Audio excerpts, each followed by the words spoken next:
Uma marca forte pode cobrar até 20% mais caro e obter clientes até 70% mais barato. Vamos pensar, a sua marca, ela tá tomando as ações e as atitudes de acordo com o seu branding? Ou você só tá fazendo as ações porque todo mundo tá fazendo? Bem, eu já falei aqui pra vocês que o seu logo não é a sua marca, mas isso pode ter ficado confuso na cabeça de algumas pessoas, então a gente decidiu trazer essa explicação, esse vídeo aqui pro YouTube, para conseguir explicar com mais detalhes do que se trata o branding. E hoje a gente vai mostrar por que ter um branding, ter uma marca forte, é tão crucial para conseguir se destacar no mundo de hoje. Bem, mas o que é o branding? Do que se trata um branding? Bem, ele vai muito além do que eu já falei, né? Do seu logotipo. Ele é a alma da sua marca. O branding são as intenções da sua marca, como que a sua marca vai se posicionar, é a expressão da sua empresa e como que realmente ela está ali posicionada, o que ela está representando, tá? Então o branding, mais uma vez, ele vai muito além do que o simples logotipo ali que é desenvolvido, enfim, são ações que vão além ali de sua marca estar estampada, né? Só o logotipo tá estampado ali no seu produto. Pra gente desenvolver um bom branding, a gente tem que primeiro pensar como que a sua marca quer ser lembrada, como que você quer ser lembrado, né? O que você quer que as pessoas pensem quando elas lembrem da sua marca? Quais são as intenções? O que você quer provocar nas pessoas quando elas pensam na sua marca, no seu serviço, na sua empresa? Então esse é o primeiro ponto que você, como empresário, como estrategista de branding, você precisa pensar ou desenvolver ali o branding daquela marca. E aí a gente vai começar a pensar nos elementos, né? Porque você não vai tirar simplesmente isso do nada, tá? Existe todo um trabalho que é feito antes, que é, por exemplo, a gente tem que entender qual que é a proposta de valor da empresa que a gente está atendendo, né? Então, como que ele se posiciona, qual que é a proposta de valor, qual que é o diferencial dessa empresa, antes de começar a pensar nos símbolos que vão reforçar aí, fazer parte desse branding, tá? Então, essas coisas, elas não são tiradas do nada. Se a gente pegar, por exemplo, marcas que são fortes, que são conhecidas, se a gente pegar o exemplo da própria Coca-Cola, né? Quando você pensa em Coca-Cola, você pensa só no logo da Coca-Cola? Não. O logo da Coca-Cola, obviamente, é muito, né, difundido, muito lembrado, é muito fácil da gente lembrar e entender ali como que é o logo da Coca-Cola. Mas não é só isso que a gente pensa quando a gente lembra da marca.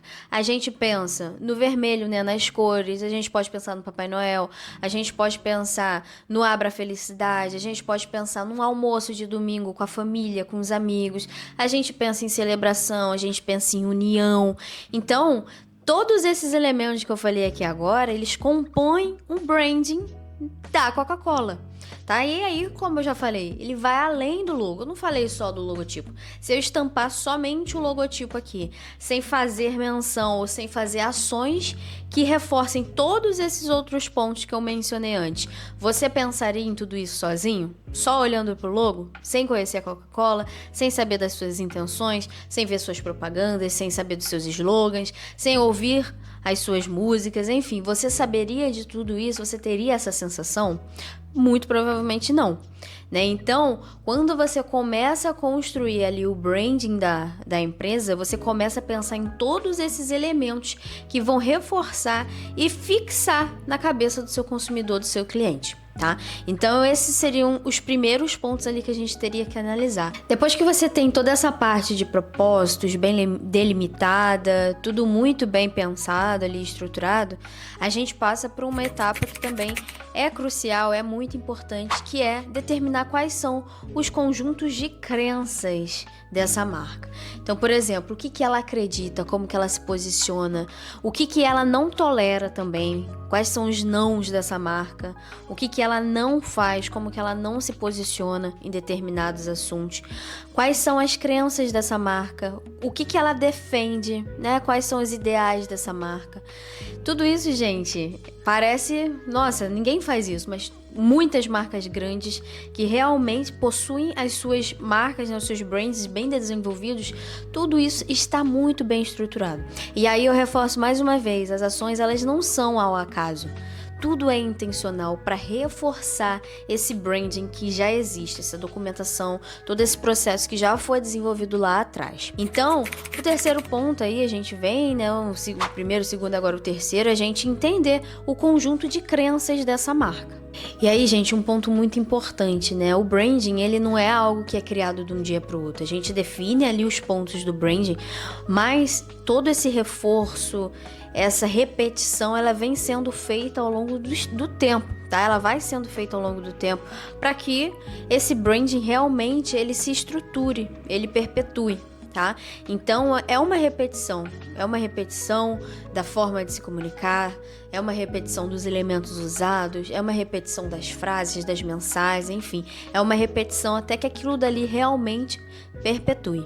Tá? Outro ponto muito importante que a gente tem que levar em consideração é a forma que a marca se comunica. E aí a gente vai falar um pouquinho de tom de voz, que também está presente no branding da sua marca. Então, por exemplo, se a gente for pensar numa marca grande como a Netflix se comunicando, né? A gente vai lá no Twitter, no X, né? A gente vai nas redes sociais, a gente vê como que essa marca se comunica. É uma marca jovem, é uma marca que se comunica com muitas brincadeiras, com muitos memes, que responde comentários, às vezes até agressivos, ela responde com piada, ela responde ali de uma forma bem descontraída. Isso tudo, gente, de novo, não é ao acaso, tá? Isso tudo é intencional, tá? Então, eles têm um manual que diz como que deve ser o tom de voz daquela marca. E aí, difere, por exemplo, se a gente for olhar HBO, se a gente for olhar Disney, tem cada uma dessas marcas, mesmo elas fazendo parte ali do mesmo nicho, do mesmo mercado, elas têm um tom de voz diferente de acordo com o seu branding. Tá? Então esse também é um ponto muito importante e quando você está desenvolvendo o seu brand, você tem que pensar também. E aí a gente falou de tom de voz, né? Uma parte também que é pensada, levada em consideração e é criada, gente, é a parte sonora da sua marca.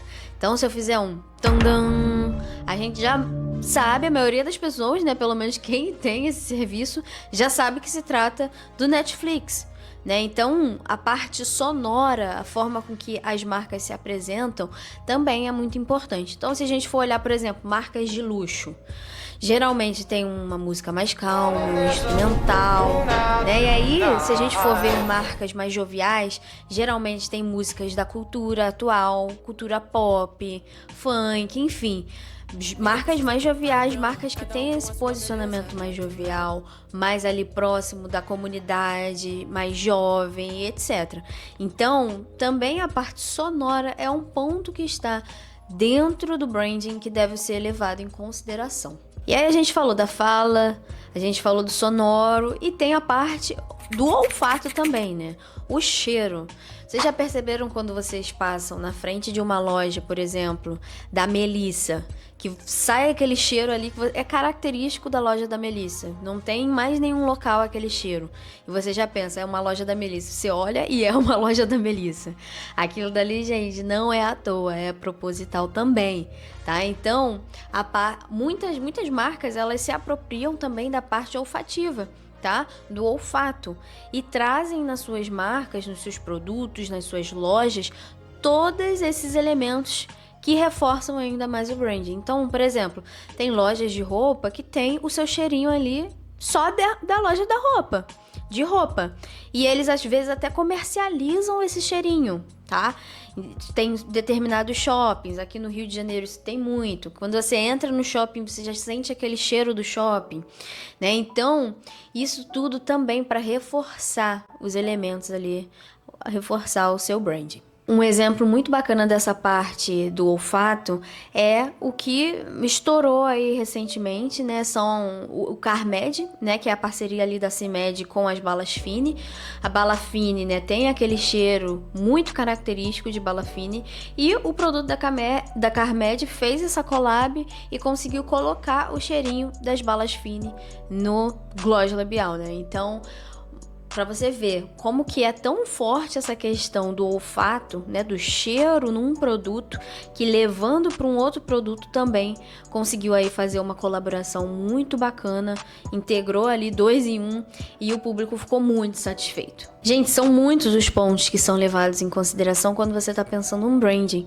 Outro ponto também é o uso de emojis na comunicação, né? Então, por exemplo, a própria Estação Criativa, que é a nossa agência, a gente usa muito elementos de foguete, a gente usa muito no nosso tom de voz, na forma da gente escrever os nossos textos, palavras como decola, impulsionar, vamos alcançar o extraordinário, tudo fazendo essa alusão ao crescimento, ao foguete, ao astronauta. Então são elementos que a gente usa dentro da nossa comunicação interna e externa que reforçam o nosso posicionamento, a nossa proposta de valor, o nosso branding, tá? Então também é um outro ponto que vocês podem levar em consideração ali na hora de escrever um texto, na hora de criar suas imagens, enfim. É isso, gente. Construir um branding leva muito tempo. E é algo que não é só o estrategista de branding que é o responsável, né? Ele é responsável ali por olhar todos esses pontos, compactar num documento, apresentar para a empresa e difundir isso na empresa.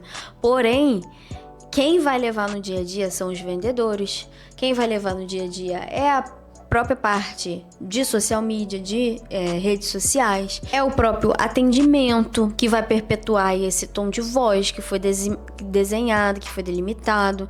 Então, toda a empresa ela tem que estar ali dentro da estratégia, dentro do que foi desenhado, designado no branding, tá? Porque isso, gente, um brand forte como o da Coca-Cola, Netflix, etc., ele se constrói, se perpetua por conta de toda essa cultura, de toda essa difusão do branding que é feito dentro da empresa e fora da empresa também, tá? Então, é muito importante a gente levar em consideração todos esses pontos aqui que eu falei, mas também levar em consideração que não é só uma pessoa responsável por perpetuar o branding, mas todo o universo ali, esse universo da própria empresa, da marca. Eu espero que tenha ficado tudo muito claro. A gente vai botar mais algumas informações aqui na descrição desse vídeo. Se você quiser ler também o post completo no blog, você pode clicar aqui. E se você quiser saber mais informações sobre a Estação Criativa, a gente também vai deixar o link aqui direto para o nosso comercial, para o nosso time de atendimento, para que você possa saber mais sobre esse serviço de branding, saber mais sobre os nossos outros serviços também, tá bom? Então a gente se vê num próximo vídeo.